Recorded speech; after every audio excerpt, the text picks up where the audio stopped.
Next to Rhodes Furniture. This is CNN. I find that the interests of justice require that there be a second trial in the case of People versus Powell. With those words, a judge decides the Rodney King affair is not over yet. But the question now, where will the Los Angeles police officer be tried?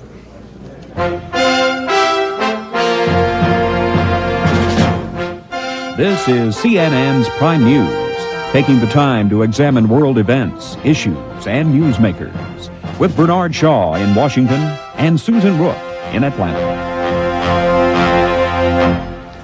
Thanks for joining us. Susan is off. The recent Los Angeles riots were touched off by the verdict of 12 people, acquitting 4 white LA police officers in the videotape beating of black motorist Rodney King, acquitting them except for one charge of excessive force against Officer Lawrence Powell, on which the jury deadlocked. Today, Powell was ordered retried. Unlike the last trial, prosecutors want the case tried in Los Angeles or a city with a similar ethnic background. The judge will likely decide that next week. But Powell's attorneys argue whether a fair trial can be held anywhere, given the negative and violent reaction to the earlier verdicts. It's our belief that the public universally regards these trial verdicts as the catalyst in the unrest and the rioting that's occurred across the United States since the last time we were in court on this case.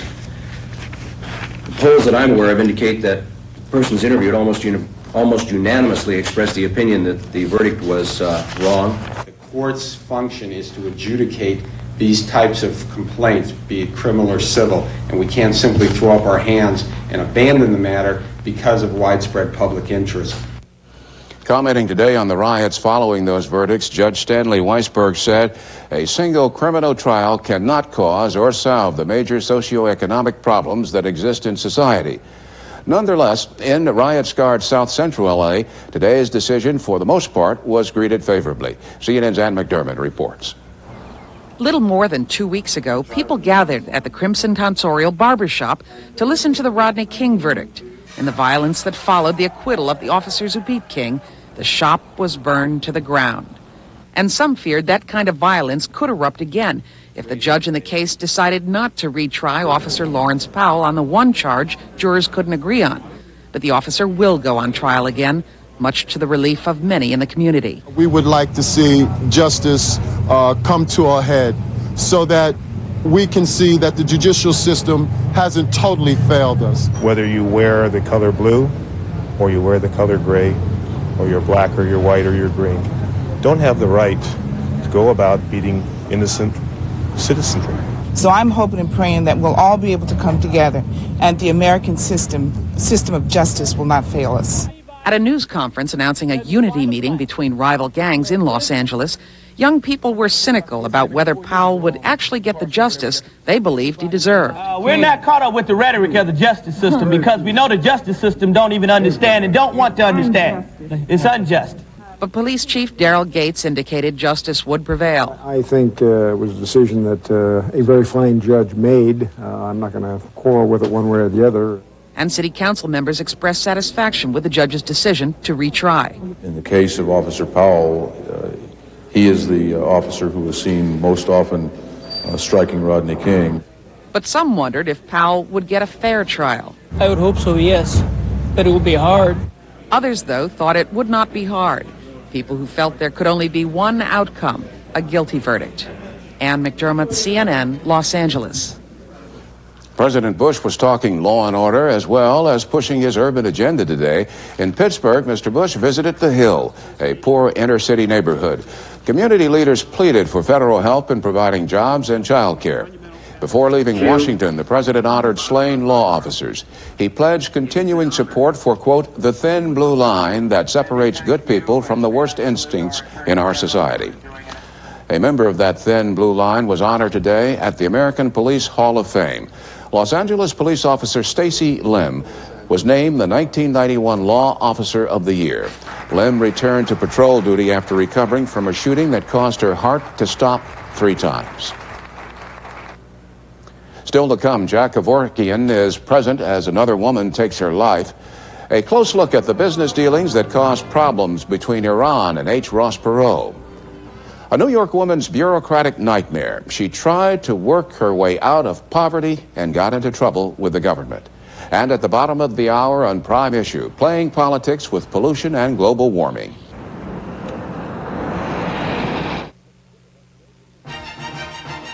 Tonight, a man's acquitted of raping his wife despite a graphic videotape showing the incident. Plus, is your relationship making you physically ill? Tonight, Larry King Live, 9 Eastern, CNN. This is how the day begins. Sunshine, the good taste of Smuckers, and surprisingly, this good news. Less than 20 calories in a teaspoon. And jams are naturally fat-free. That's why Smuckers is always a good way to start your day. With a name like Smuckers, it has to be good. If you're tired of hunting for your vacuum cleaner's attachments, get the new Dirt Devil Upright. It's lightweight, easy to use, and all the attachments are built right into the vacuum, so you can clean everything from floor to ceiling and edge to edge without stopping to find a thing. And because it's a Dirt Devil, it's packed with plenty of cleaning power. So stop hunting for your attachments. Get the new Dirt Devil Upright, the all-in-one cleaner that cleans it all. American Airlines leads the way in bringing value back to business travel. With the Anytime Fare, save at least 38% off the full coach fare. Available on any domestic flight. Any day, anytime you fly, with no advance purchase required. This is not a sale. It's part of a new way of doing business from American Airlines, bringing value back to air travel. Good morning. Are you tired of morning news shows that give you everything but the news? Big events happening overseas, but first... Is your pet psychic? We'll find out. Wake up to headline news for the latest news, business, and sports around the clock. Dr. Jack Kevorkian leaves a Michigan house, a home where a 52-year-old woman committed suicide today. Kevorkian was at her side, but his attorney says he did not help as the woman ended her life. Kevorkian's attorney also says the woman wanted to die because the life she led was meaningless. Susan Williams suffered from severe multiple sclerosis. She was blind, incapacitated, and confined to a wheelchair. She was the person who turned on the canister of carbon monoxide, and she was the person who ended her own life without the aid of anyone whatsoever. Kevorkian is free on bond. He faces murder charges for his part in the suicides of 2 other women. No new charges were filed today. A Georgia woman who founded an underground network to protect abused children has been acquitted on 4 child cruelty and kidnapping charges. Faye Yeager was accused of kidnapping 2 Florida youngsters. She was also accused of bullying them into accusing their father of sexual abuse and devil worship. I have missing children. How could you do this? You just gave her the license to do this to everybody. Mr. Clerk. Following the verdict, a woman shouted at the jury saying Yeager now has a license to abuse children. Yeager contends the verdict attests to her dedication to helping children. Several of the jurors came out and said to me after they were done that they don't think children are protected in Cobb County, and they think that's wrong, but they think that what has happened to Faye Yeager over the last 2 years plus is equally wrong. There's a lot of things that didn't come out at this trial. I mean, you know, what did come out was of such a horrendous magnitude that it would blow one's mind. You know, and one would have to think that there was an international conspiracy of toddlers to believe all this. Yeager would not comment on the future of the underground network. One day after the president of Azerbaijan returned to power, rebels in the former Soviet Republic drove him out. Street celebrations greeted the latest overthrow of Ayaz Mutalibov. The former communist leader, ousted 2 months ago, was reinstalled yesterday by parliament. He then canceled next month's elections and banned political parties. His return led to rebels storming and capturing Azerbaijan's parliament and presidential palace. Mutalibov's whereabouts are unknown. Azerbaijan's president was among 5 no-shows today as Russia's Boris Yeltsin led a summit of Commonwealth leaders. 6 former Soviet republics agreed to protect each other in case of outside attack. Yeltsin called the meeting productive, but there are economic and military issues the Commonwealth countries have yet to agree on. In Taiwan today, anti-nuclear protesters disrupted parliament and then clashed with police.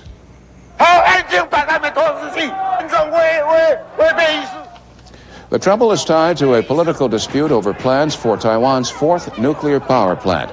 The main opposition party accuses the ruling party of taking bribes to approve the plant. It is alleged the money was paid by the government-run power company. All involved deny the bribery charge. Coming up next on Prime News, the search for the man behind the headlines. CNN Special Assignments report on H. Ross Perot. Well, actually, we've always tried to watch what we eat. I mean, okra and garlic are, part of our lives. Now we hear a lot about garlic. Yeah. So we take Kwai odor-free garlic tablets. And you know, they really are odor-free. Millions of Europeans have been taking Kwai odor-free garlic tablets for years. It's part of their daily diet. It's the best. And now it's available in this country, too. Kwai is available at quality drugstores, health and natural food stores, and general nutrition centers. Kwai, science and nature working for you. We built the Maytag refrigerator with shelves, bins, and drawers that will adjust to meet your changing needs in years to come, and solid heavy-duty parts to last for years to come. Yo, Mom! We can only guess what the world will be like in years to come, but it's nice to know that whatever the future holds, your Maytag will too. Buy one now and get the best warranty in the business. Here goes my future.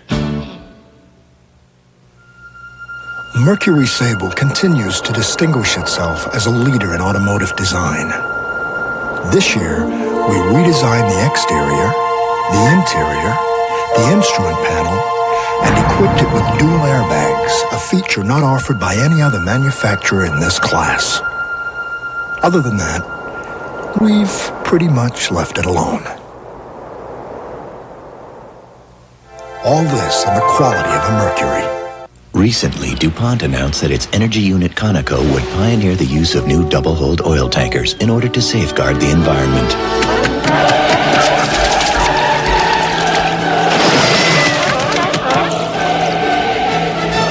The response has been overwhelmingly positive.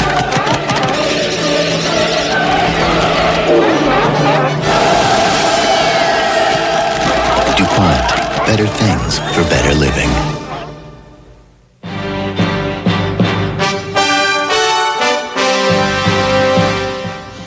At this phase of the presidential campaign, an unannounced candidate appears to spark the most enthusiasm among voters. Voters seem to like his style, but what is known about this man? Well, CNN Special Assignments has been looking for the H. Ross Perot behind the campaign headlines. John Camp reports.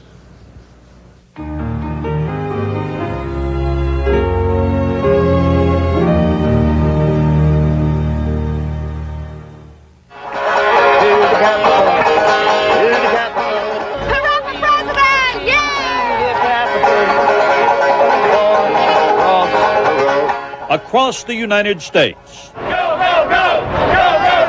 the unofficial presidential bandwagon of Ross Perot gains momentum. Ain't nothing gonna stop this.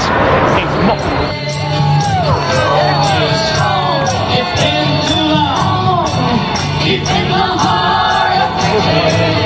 Please back up, media, back up, back up.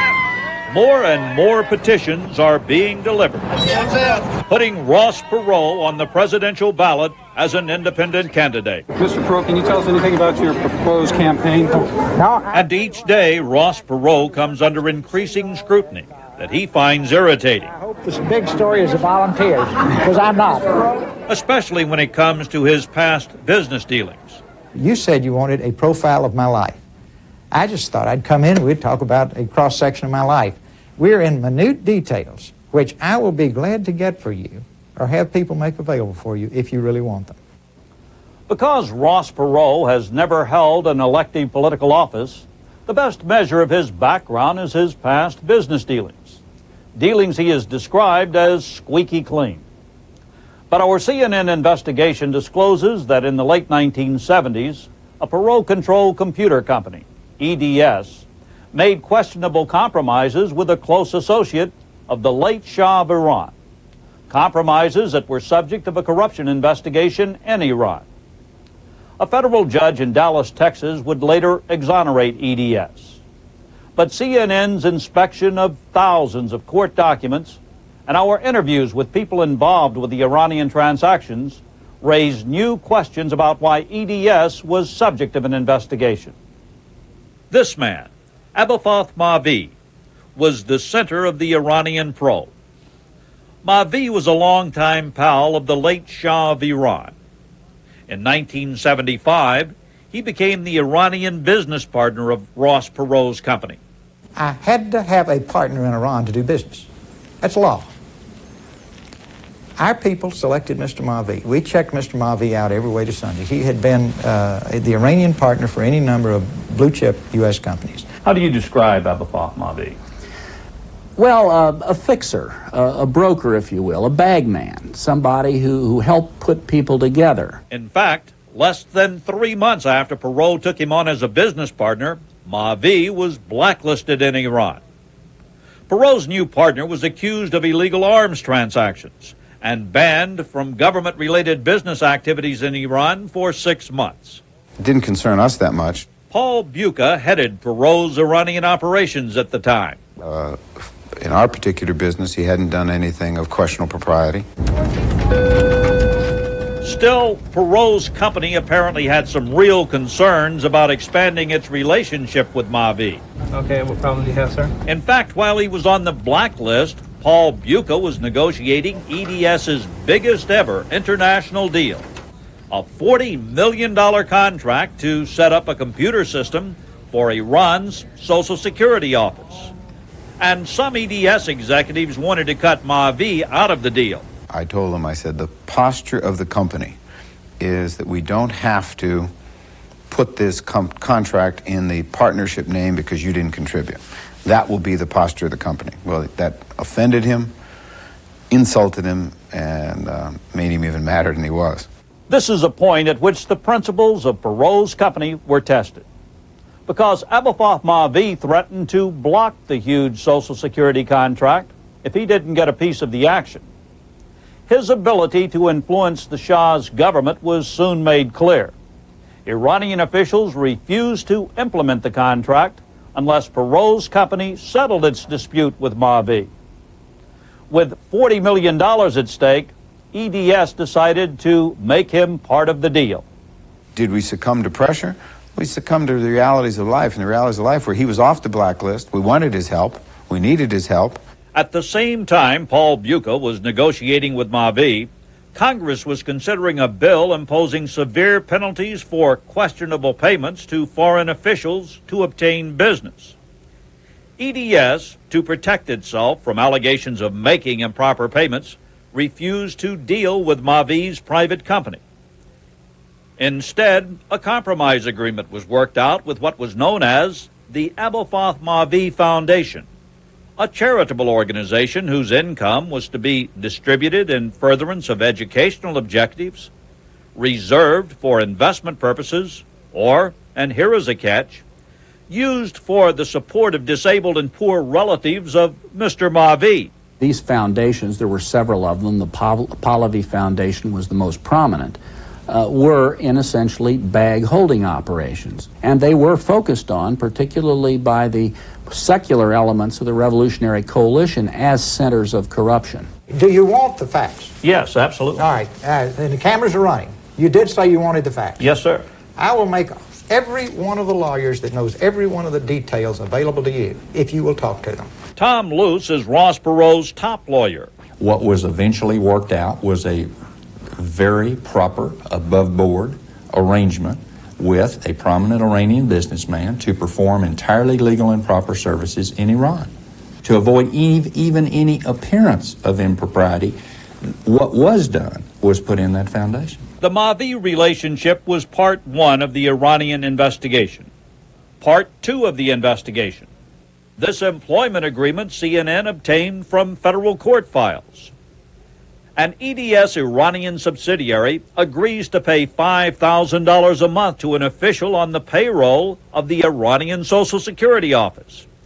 What makes the agreement remarkable is the payments were being made to the same man whose official duties included approving Iran's monthly payments to EDS.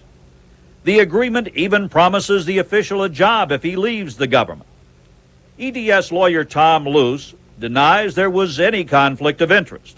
And everything was open, above board, acted at pursuant to the request of the then government officials, and EDS was more than happy to change that procedure at any point in time that any government official wanted it changed. That request never came.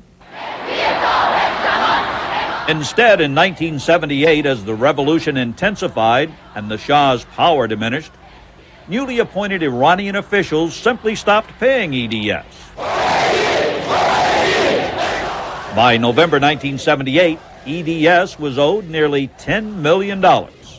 Once again, Perot's people turned to Abafath Mavi. Isn't there something you can do? Isn't there something you can do to help us? They tried and said it just isn't working. I said, well, maybe, can we give you an incentive? The incentive, outlined in this document, was the promise to immediately pay nearly $1.8 million to the Abafath Mavi Foundation if Mavi could persuade the Iranian government to pay the $10 million EDS claimed it was owed. It didn't help. We still didn't get paid. By this time, revolution had thrown Iran into near chaos. The new regime was investigating U.S. business dealings in Iran, including the EDS contracts. Against this backdrop, the company decided to leave the country. Back in Dallas, Texas, an angry Ross Perot would file a lawsuit in federal court to collect the money his company was owed. The case went to trial in January 1980, while 52 Americans were being held hostage at the U.S. Embassy in Tehran. Defense lawyers claim the revolution prevented them from calling all of their witnesses and gathering certain evidence, but the Texas judge refused to delay the trial. It was a slam dunk, 100% win. The courts found that our relationships with Mavi were proper and legal and required Iranian law. You just go through step by step by step. Read the court case.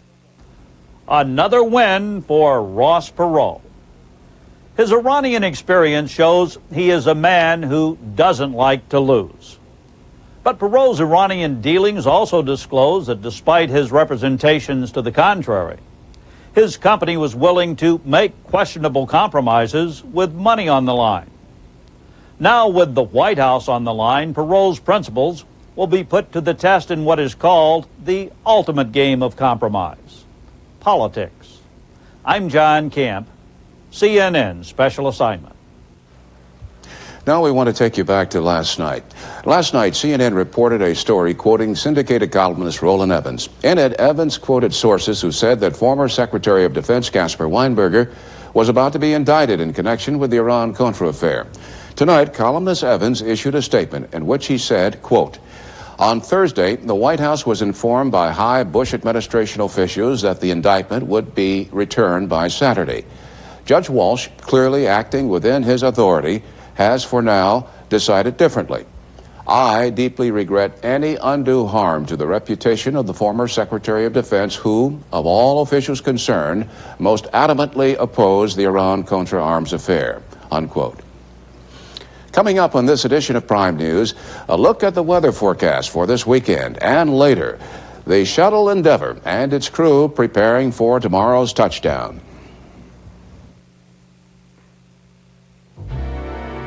Summer. Something about summer makes fall a little jealous. Boats and barbecues, lawnmowers, lemonade. But hey, don't blame fall for being jealous. Summer is a very tough act to follow. And nobody does summer like Dockers shorts.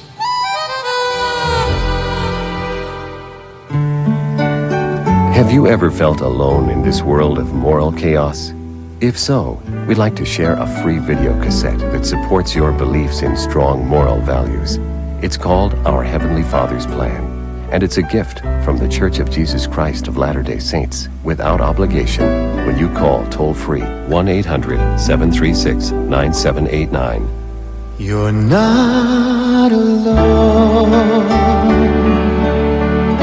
even though right now you're on your own. The inspiring music and messages on this 30-minute videotape can bring a greater sense of purpose to your life. You'll understand more than ever why you're here on Earth and what comes after this life. You are loved in ways that can't be shown. Your needs are known. You're not alone. By calling this toll-free number and receiving your free videotape, you'll learn that you're not alone in your values of honesty and personal morality. They're part of our Heavenly Father's plan for personal peace and happiness. So please, phone now for your free copy of our Heavenly Father's plan. Phone 1-800-736-9789. 1-800-736-9789. You're not alone.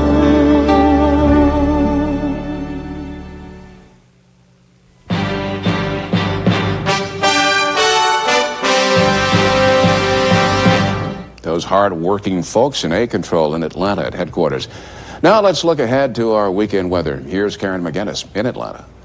Oh, yes, Bernie, on Friday, I have a lot of folks asking me, what will the weather be like? And for this weekend, it's very unpredictable. We don't have one single thing that will be affecting the weather features over the next several days. It's going to be hit or miss scattered activity, but in fact, during the afternoon hours, when you've got that buildup of moisture, you've got the heat which is added there, you're going to have a lot of instability. So we're looking at pockets of activity. The upper Mississippi River Valley in the Midwest, the central and the southern Great Plains. As a matter of fact, a flash flood watch in effect tonight for all of the deep South Texas region. All day long, they've seen these afternoon thunderstorms just kind of build up. It's been that way for the past several days. We're going to get rid of one wave, but slowly across sections of the northeast. Most of this is going to be on the light side. How about some high temperatures? Well, into the west, temperatures are going to be fairly mild, and this is where it's going to be dry. For high temperatures in Los Angeles, 75 degrees. Las Vegas should see 96. Phoenix, a sizzling 102 degrees for an afternoon high there. Seattle, 76, and just a shot of cooler air across the Canadian border states. But just wait. Next several days, you will in fact see some exceptionally warm temperatures as a warm dome of high pressure begins to invade much of the central and the eastern portion of the U.S. In the east, Atlanta should see 84 degrees, high pressure in control. But by Saturday afternoon, now we have a firm grip on the weather picture, this cool front. It's not actually cooler, but it is producing the moisture. We've got lots of it coming up from the Gulf. So once again, the Arklatex region, this area which encompasses Louisiana, Arkansas, and a portion of Texas, may see some big thunderstorms. In Kansas, south of Wichita, some large hail reported, and 58-mile-an-hour wind gusts reported just near North Platte, Nebraska. And then by Sunday morning's weather picture, well, that frontal system moves a little bit further towards the east. This is slow moving, so from the Great Lakes, the central Mississippi River Valley, and once again across Texas, you should see some stormy weather.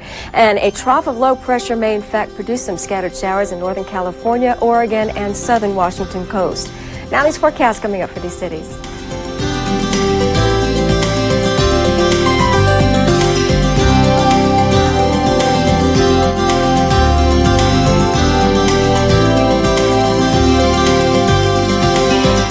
Have a great weekend. CNN's Prime News continues now with Bernie in Washington.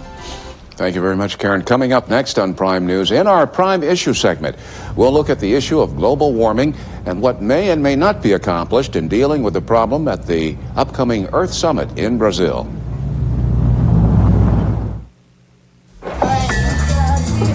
You could ease up a little. Table for two in about 5 minutes. Mr. Douglas, I have your table. But you're not gonna. You could stop being a perfectionist. But you're not gonna. You're not gonna change because of heartburn, and you don't have to. There's something new that's like no ordinary antacid. New Malox Heartburn Relief. It stops the burning and helps keep it from coming back. So get on with life like you're gonna live it. New Malox Heartburn Relief is made for you. Uncle Ben's has always started with the best rice around. Then, unlike ordinary rice, we steam it to seal in the natural nutrients. So Uncle Ben's converted bran rice is separate, not sticky. perfect every time. Uncle Ben's really does make a difference.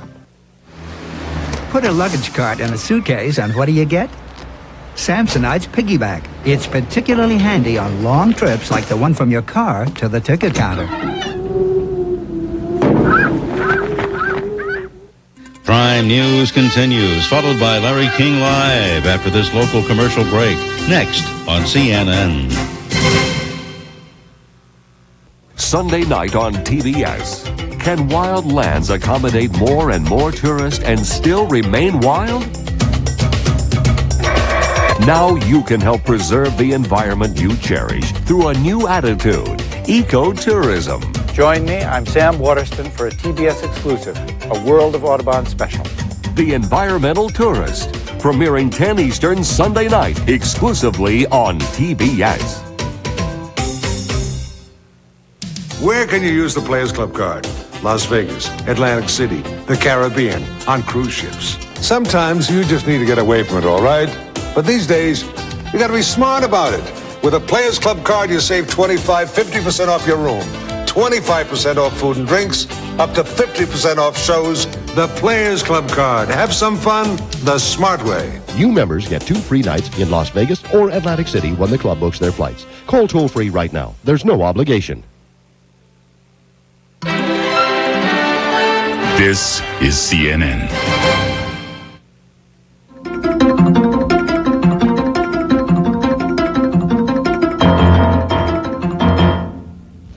In tonight's Prime issue, we look at the subject of global warming and what may be done about it next month.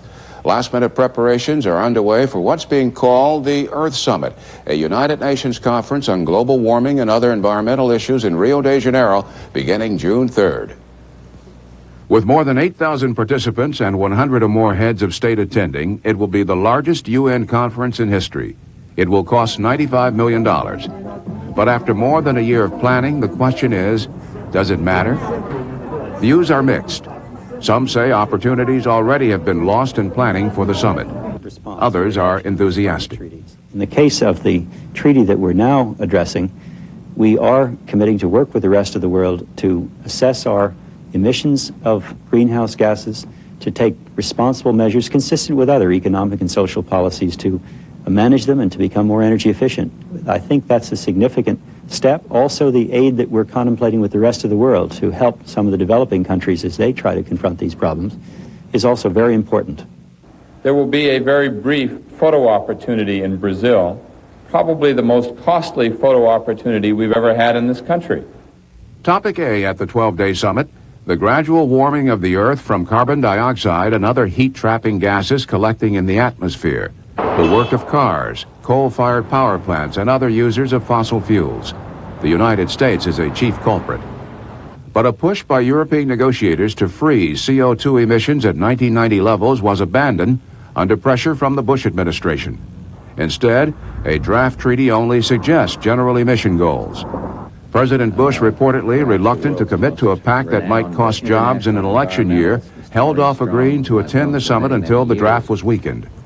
We will commit to a treaty that will be protective of the environment, an historic treaty, but we'll do so in a way that makes economic sense. Scientists generally agree that warming is occurring, although there's a debate over how fast. A UN scientific panel estimates the Earth's average temperature could rise 3 to 8 degrees by the end of the next century, possibly leading to rising sea levels and ecological disruptions.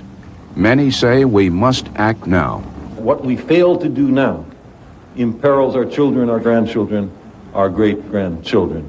It is much more economic, it is much more morally responsible to make those changes in our practices now than to hand them on to our descendants. Joining us now to talk about the Rio Summit is Andrew Refkin. He's a former senior editor of Discover magazine and the author of several books on the environment, including Global Warming, Understanding the Forecast. He joins us from our New York bureau. What's important about the Rio Summit, assuming summits are important?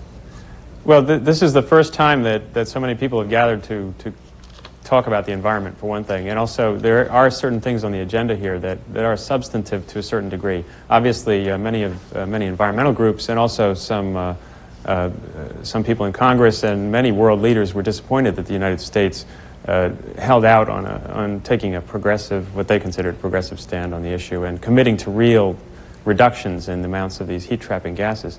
The reason they were disappointed was the United States is by far the largest producer of these gases, so by withholding our support and getting a softer treaty in these people's opinions, we really have caused a significant setback. That there are certain pessimists who feel that the Rio summit, because of that, has been mortally wounded. But there are pragmatists and optimists who are saying that another thing that's happening down there next month is the first global kind of consent that we've reached a turning point in human history. For the first time, we're not just sort of polluting a lake over here or cutting down a forest over there. We're fundamentally changing a component of the world, the atmosphere, and we're changing the way it works. We're sort of turning up the thermostat on the globe with unpredictable consequences. And finally, a really large number of people, including the United States, have agreed that something should be done. The document is progressive to the extent that it says we now all say we should do something about global warming. Many people thought it should go much further than that. Politically, is President Bush's stance on this summit and the whole issue of CO2 emissions defensible? Politically, that's a complicated word. There are many people in Congress and also environmental groups and some analysts of energy who say that it actually is beneficial, profitable to save energy, to reduce our emissions of these heat-trapping gases. On one side of the political spectrum, though, that view is hardly prevalent. The right continues to put forth a series of arguments saying that any time we reduce greenhouse emissions, that will cost jobs. But then if you look across the Pacific Ocean to Japan or look across the Atlantic to Germany, those two countries right now are twice as efficient at using energy as we are in terms of producing product. Why is that? Perhaps because they've had to pay a higher price for the energy that they've used all along, so they've been able to make more with less, literally. Mm-hmm. But the key point there really is that just imagine if the United States could be twice as efficient at producing our goods, meaning using half as much energy, paying half as much for the energy we use to create whatever it is, a widget. That would make us such much more efficient global competitors, according to a lot of analysts, and it would be by far beneficial to the economy as we look forward to the 21st century. How do you grade environmental sensitivity in the United States versus the rest of the world, including the third world elsewhere around this planet? Just last week I was at the UN for a conference, and the Gallup people issued a poll they've been doing worldwide, which is an ongoing process on environmental attitudes toward the environment. And they found a remarkable agreement around the world on several things. One was that even people in the developing world say that they sense that something's going on. They also sense that there's an obligation, a personal obligation, in each country to deal with these global problems. And I think that's increasingly true here in the United States as well. Particularly young people have latched onto this issue and feel perhaps because it's their environment we're talking about here, the 21st century, and they've really been pushing strongly for reform and progress.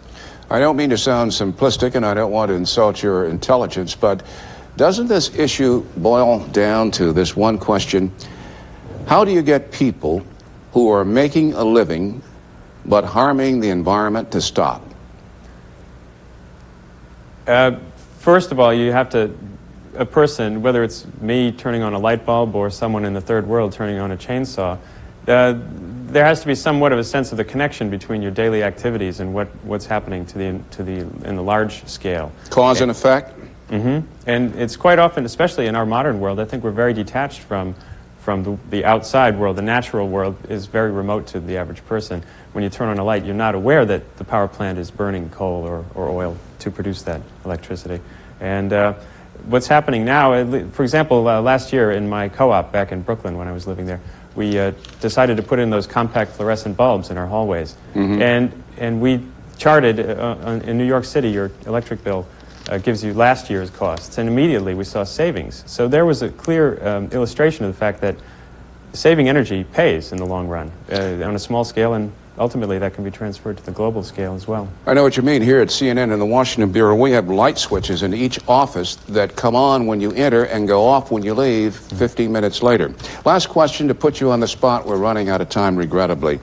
In American politics, this presidential campaign, are Bush, Clinton, Perot, Quayle, all of them playing politics with the environment?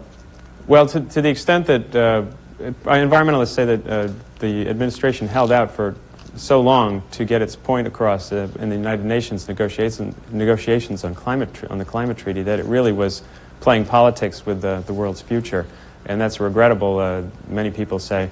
I think time will tell. Unfortunately, clearly we're at an important turning point here, and the United States was in a clear position to provide global leadership here. And if politics can be taken out of the equation, perhaps that will happen.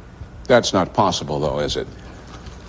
With an informed electorate, I think it is possible. One reason I wrote my book was to somehow explain some of the basics of climate change to everyone out there who is confused or perhaps intimidated by this issue. And the more we know, the more apt we are to act. Andrew Refkin, thank you. Coming up next on Prime News, a mother and daughter try to climb out of poverty and they end up being punished. Enhance the beauty and value of your home by adding an attractive and functional new living space from Four Seasons. With prices starting at just $29.90 plus installation, there's a four-season sunroom to fit every house, every purpose, and every budget. And now all Four Seasons sunrooms and solariums are available at affordable prices. Call now for more information or request a copy of our latest brochure. When it comes to quality, trust your home to Four Seasons and enjoy the finest in outdoor living indoors. Vacations are more fun when there's a great deal in store. I go Hojo. Free Little Rascals fun packs for kids. Little Rascals videos for just $4.99. Great summer sale rates for grown-ups, and kids stay free, so everybody's happy. When the sun goes down at the end of every day, America turns to orange. Howard Johnson today. I go Hojo. For reservations, call 1-800-I-GO-HOJO. Don't get hit by an annual fee. Carry the card that doesn't charge one. And keep yourself out of the hole. It pays to discover. Manolo. With just his hands, he does the impossible. And with him, there's Sector. Sector. No limits. Tonight on Sports Tonight. There is tragedy at the Brickyard as they prepare for the running of the Indy 500. Also, the FBI visits Don King and NBA playoff action. The Cavs trying to put away the Celtics tonight at 11 o'clock Eastern Time.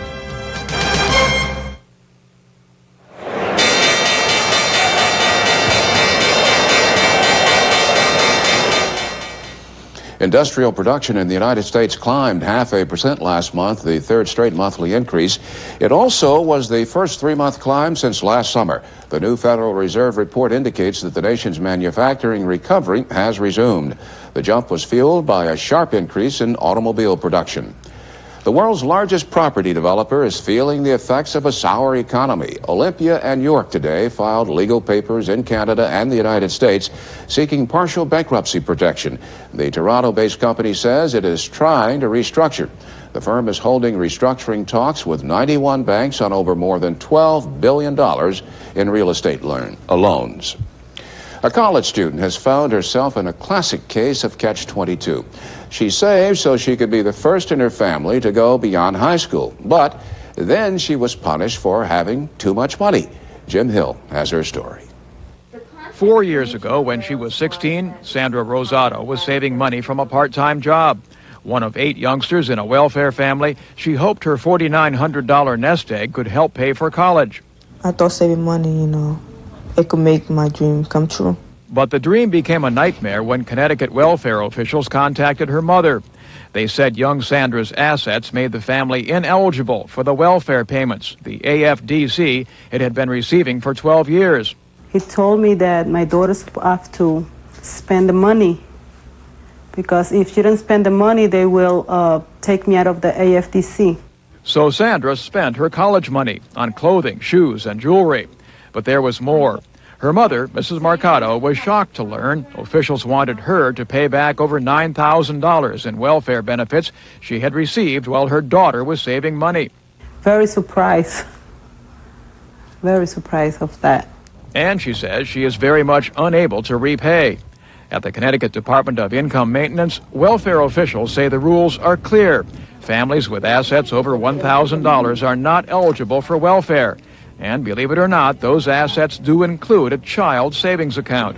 We are in a very unenviable position because we don't think it's very good public policy to be punishing a motivated young woman who obviously has the goal of going to college. The system, the federal regulations, require us to essentially penalize her for doing so. Welfare officials say situations like this are not common. Still, things may change. The case has prompted 2 bills in the U.S. Senate. One to save Mrs. Mercado from having to repay $9,000.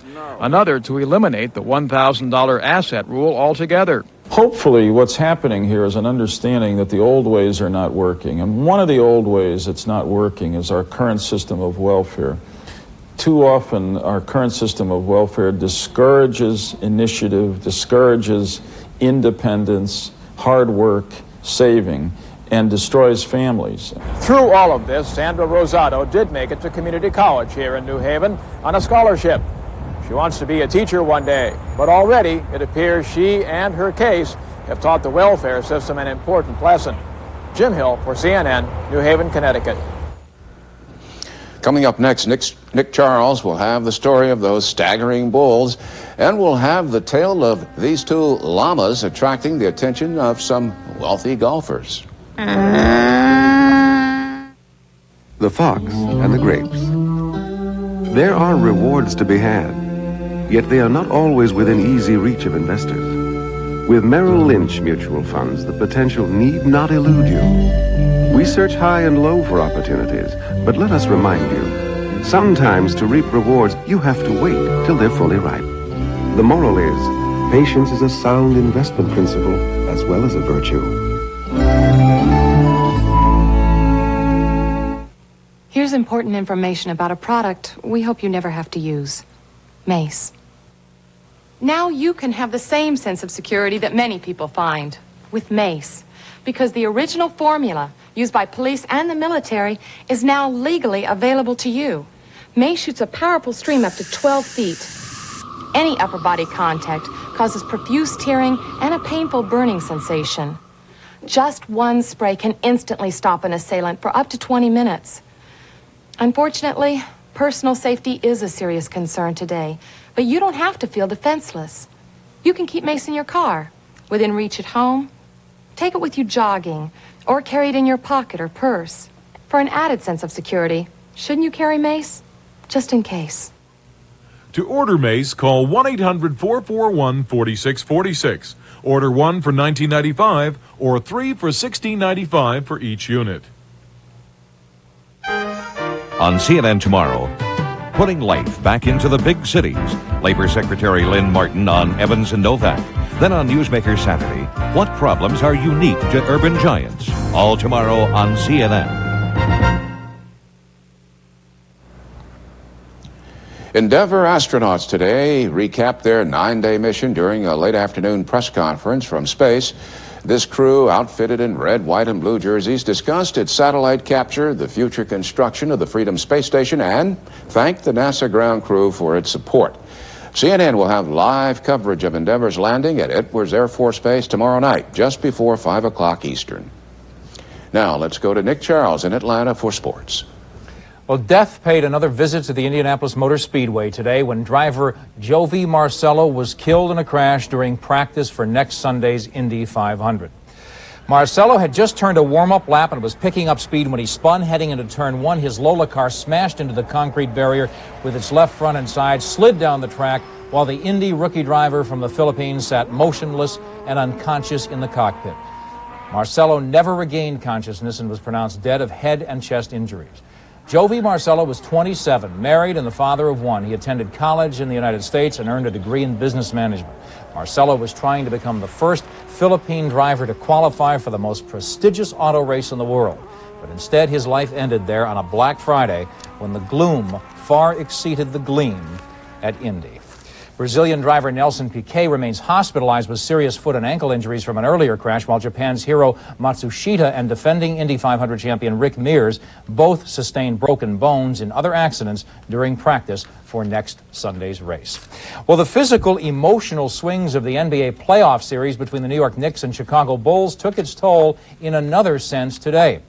Knicks guard John Starks, number 3 in white, was fined $5,000 today by the league for corralling the Bulls' Scottie Pippen, who went crashing to the floor during last night's win by the Knicks in New York that evened the series.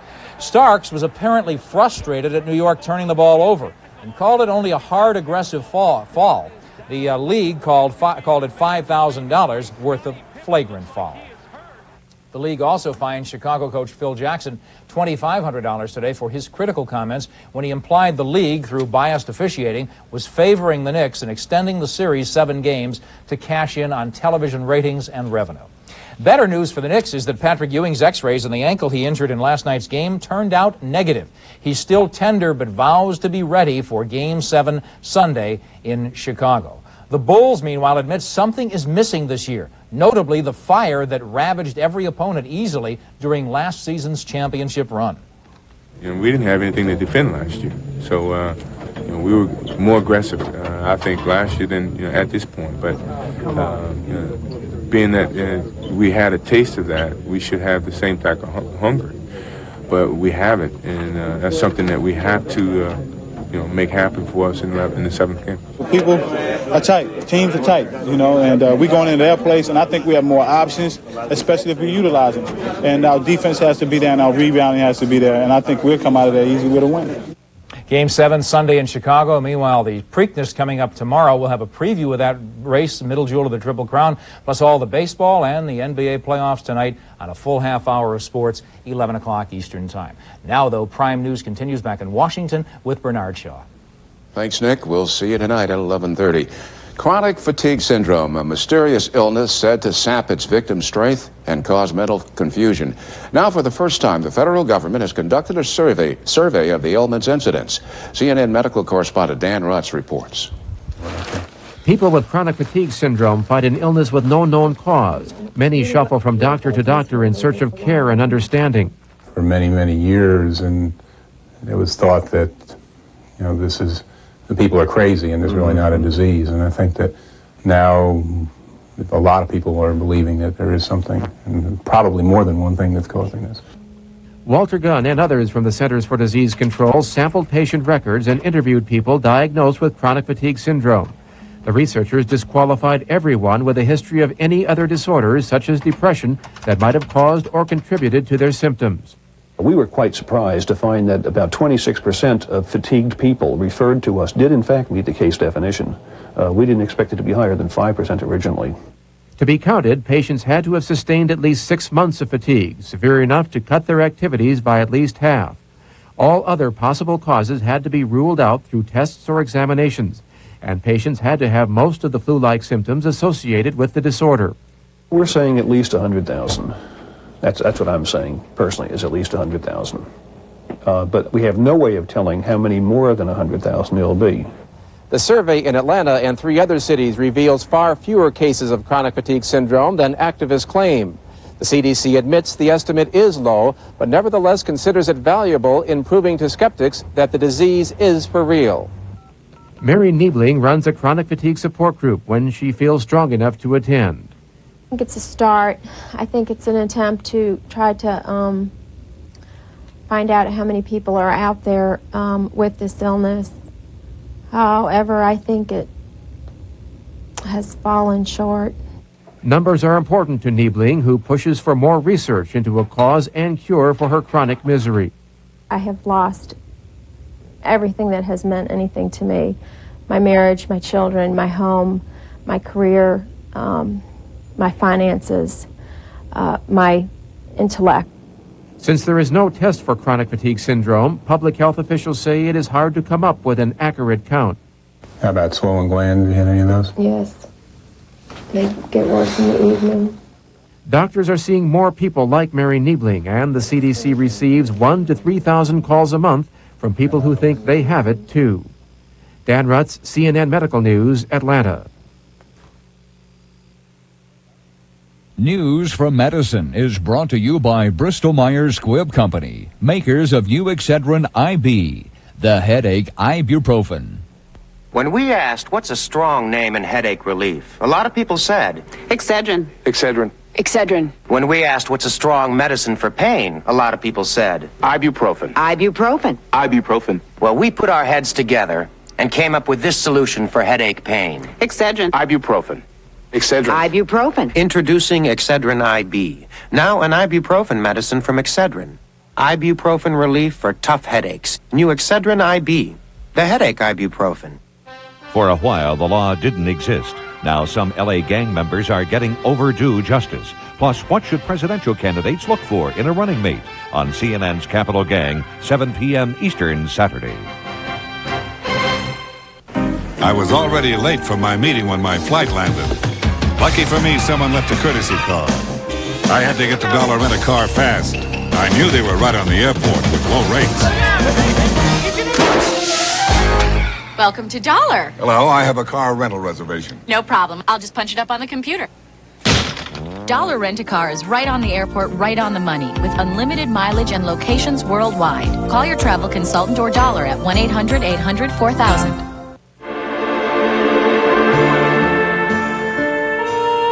Only 2 American-made luxury automobiles provide both driver and passenger side airbags. One of them is a Lincoln. And the other one is a Lincoln. With Lincoln, it's easy to be on the safe side. Lincoln, what a luxury car should be.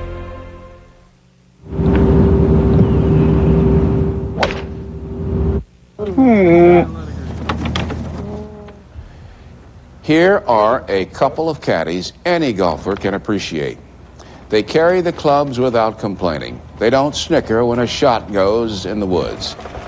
The llamas are a novelty at a course in North Carolina where they can be hired for $100 a round. But the good news is they don't ask for tips. That concludes this edition of Prime News in Washington. I'm Bernard Shaw. Susan had the night off. Larry King Live is next. Larry, what's up? Thanks, Bernie. The classic kicker, huh? Larry King Live is ahead. When is rape marital rape? And when is it chargeable and maybe convictable? Also, we'll discuss the possible physical aftermaths of a relationship. All ahead on Larry King Live with your phone calls next on CNN.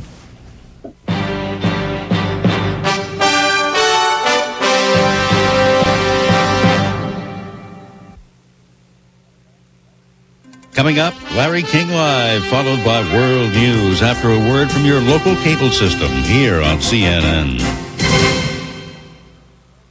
Green Hills Oriental Rugs is closing their doors forever.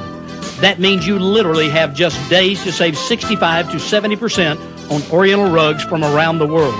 That's right, you can save thousands of dollars on hundreds of Oriental rugs that will add lasting value to your home.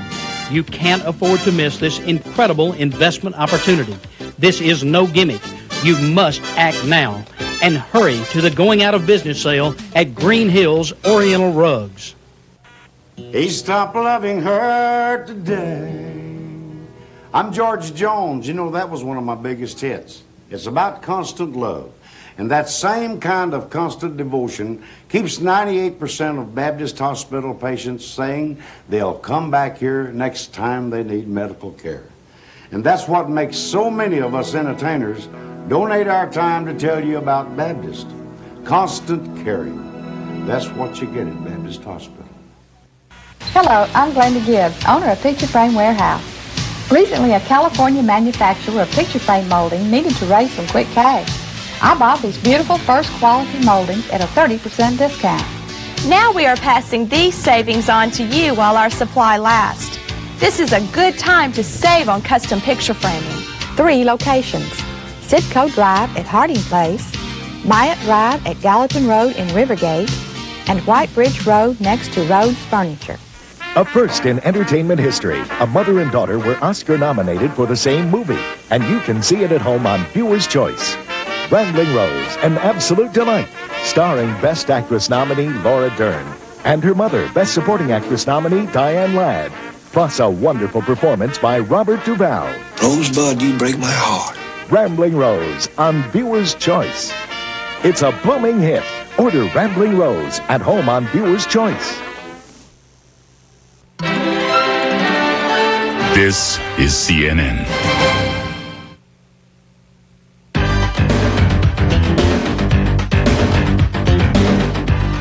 Welcome to Larry King Live. Tonight, a man acquitted of raping his wife despite a shocking videotape creates renewed controversy about marital rape. Plus, can your relationship make you sick? New therapy for lethal lovers. Now, here's Larry King. Good evening from Washington. Welcome to another edition of Larry King Live. Dale Crawford was accused of raping his own wife. The evidence against him was a videotape shown to the jury. It showed the couple having sex while her hands and legs were tied, her eyes and mouth taped shut with a duct tape. The prosecution said rape. The defense said consensual sex.